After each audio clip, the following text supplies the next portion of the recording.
Iran vying for leadership of Shi'ites in Iraq.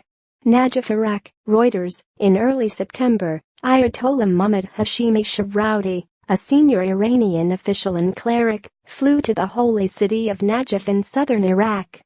His entourage included a sizable security detail and the former head of the Revolutionary Guards, the most powerful military force in the Islamic Republic. Shahroudi, 69, spent several days on a charm offensive meeting officials, clerics and seminary students at his office near the Golden Dome Shrine of Imam Ali, one of the world's holiest Shiite sites. His aim was to raise his profile as a replacement for the top Shiite cleric and most powerful man in Iraq, the 87-year-old Ayatollah Ali Sistani, according to current and former Iraqi officials. While attention has focused on Iraq's battle against Islamic State, the country's future could equally hinge on what is happening in Najaf. With Sistani's advanced age and persistent rumors about his health, the question of his replacement has become more pointed. Iraqi Shiite factions are jockeying to influence who replaces Sistani. Iran, whose population is mostly Shiite, backs Shahroudi. Shahroudi could prove a controversial replacement for Sistani. Senior clergy in Najaf are wary of Iran trying to expand its influence, and Shahroudi is viewed with some suspicion, although he could still build support among students. Since Sistani has distanced himself from Iranian politics, some of his followers may not want a replacement who is close to Tehran. Sources in Najaf were unwilling to go on the record on a matter as sensitive as Sistani's successor, but a former senior Iraqi official told Reuters the Iranians will try their best. It's not just religious, politics have become part of it. It will decide the fate of Iraq, the official said. Iran has already expanded its influence in Iraq by helping the Shiite-led government in Baghdad retake disputed areas from the Kurds. The head of the branch of the Revolutionary Guards responsible for operations outside Iran, Qasem Soleimani, personally convinced some Kurdish leaders to abandon their claim to contested towns, like the oil-rich Kirkuk.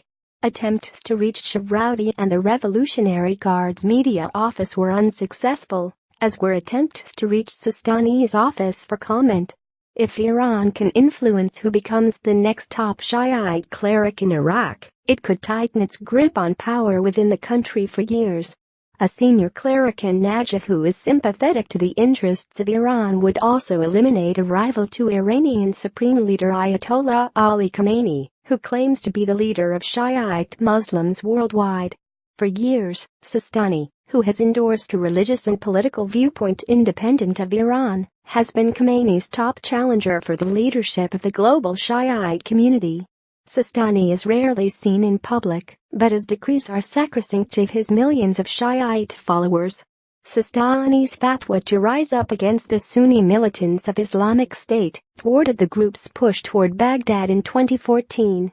The cleric has also used his decrees to reduce sectarian violence in the country. Sistani opposed the secession of the Kurdish region after the referendum on independence in September, but then urged Baghdad to protect Kurds after reports of abuses surfaced last month. Without Sistani's restraining influence, clashes are likely to break out between sects as well as among rival Shiite groups, Iraqi officials and observers say. Sistani is not just a poor guy sitting in a house. He can control millions of people, the Iraqi former senior official said. It will be a very bloody struggle after Sistani passes away. Sources in Najaf expect Sistani to remain in his post until his death. There is no clear succession process, but Shahroudi would need to obtain the support of a large number of ordinary Shiites, seminary students and other clerics. Shahroudi is no stranger to Najaf. He was born in the city to Iranian parents.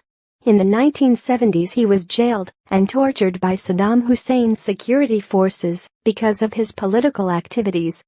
He moved to Iran after the Islamic Revolution and has been promoted to top posts since Khamenei became supreme leader in 1989. Shahroudi was head of the Iranian judiciary for a decade and is currently the head of the Expediency Council, a body intended to resolve disputes between parliament and a hardline watchdog body, the Guardian Council. In public, Shihroudi is often seen sitting next to Khamenei. Shihroudi's visit is only one sign of how Tehran is trying to rally support for its candidate to replace Astani. A company linked to the Revolutionary Guards is involved in a $300 million project to expand the Imam Ali Shrine, making it the second largest Muslim holy site after Mecca in